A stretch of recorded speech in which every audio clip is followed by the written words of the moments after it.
Hi, and welcome to my channel. This will be a short video about how I built Boot Hill for our Spooky Town display. Yee-haw! As some of you know, in addition to model railroading, every year we also put on an indoor Halloween display for the trick-or-treaters to come inside and look at.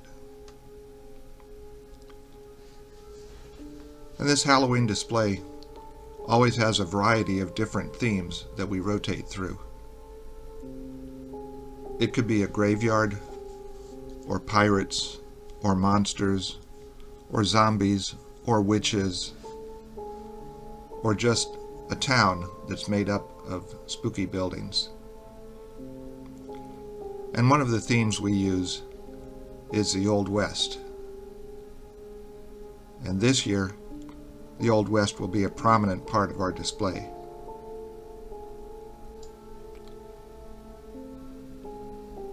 This shows a few of the trick-or-treaters coming in to look at our display. And this was from 2022. This was the last year that we had the Western section in place. And this will give you a little idea of what it looked like then. And of course, like any collector, you're always adding to your collection. And this year the Western section will be even bigger. And one of the things that I wanted to include this year was a Boot Hill, since I now will have a proper undertaker in town. And building platforms for Spooky Town displays is nothing new, so I decided to go ahead and make one. For my Boot Hill display, I was going to be using some of the materials, techniques, and tools that I use in model railroading. Whether building a layout or a diorama, it's not that different than building a display or a platform for Spooky Town. So maybe seeing some of these materials and techniques might help you in building any of your Halloween displays. I started with the usual piece of expanded polystyrene foam, or what's sometimes called rigid foam board. And I just cut it into a simple shape. I used ordinary tools for doing this, just a saw and a Surform and a block of sandpaper. I didn't need to do anything special. It was just going to be a hillside with a road going up it. And I ended up with something that looked like a shark's tooth. Now I plan to cover the desert portion with gypsylite and make the road portion out of Sculptamold. Gold Bond Gypsylite is a product that has a texture in it, and of course Sculptamold can be molded to whatever shape you'd like.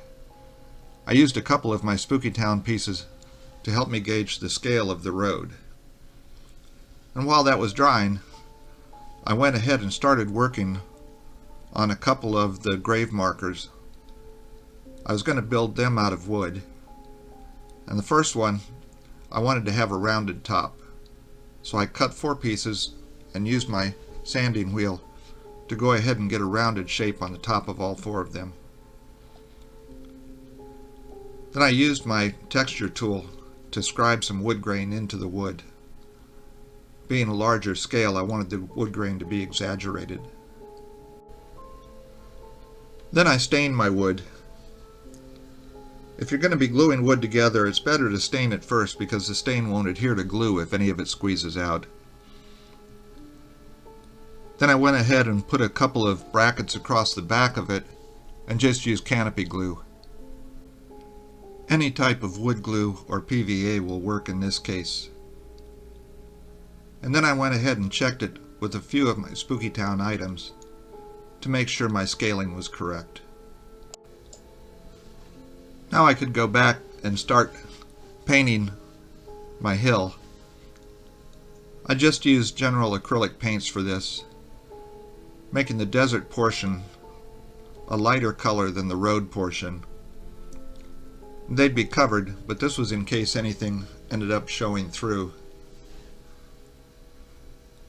And then once that was dry, I started playing with a couple of my grave markers and started working on the uprights for my Boot Hill sign.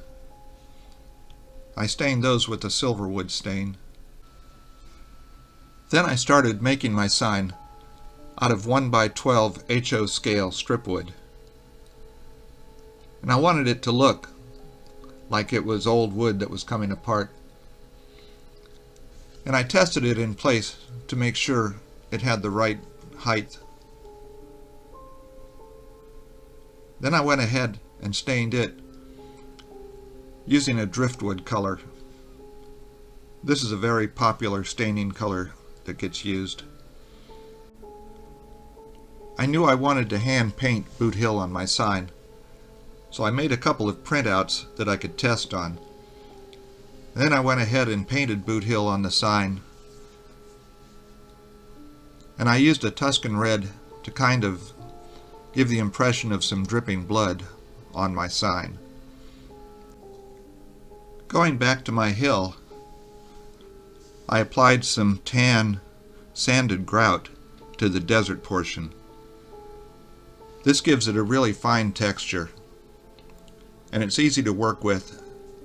You can either wet the surface and it will adhere to it, or you can mix it up as a paste and apply it like that.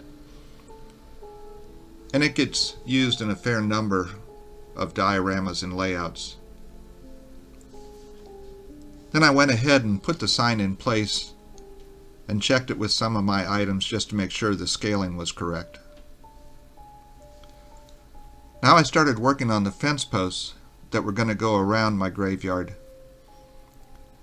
And I just distressed some pieces of wood and then used silver wood stain for them. Then back on my hill, I used some dirt-colored ground turf to act as the road, and I held it in place with some scenic cement. Then I started working on landscaping the hillside. I have a number of these products from doing layouts. And I first started with some Martin Welberg weeds. I have these in a couple different sizes and shades, and this particular one is sand brown. And it fits in very well with the desert environment. So I put a fair bit of it on the hillside, along with some natural root products that I have.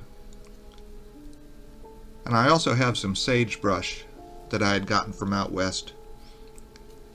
And that ends up working very well for dead trees.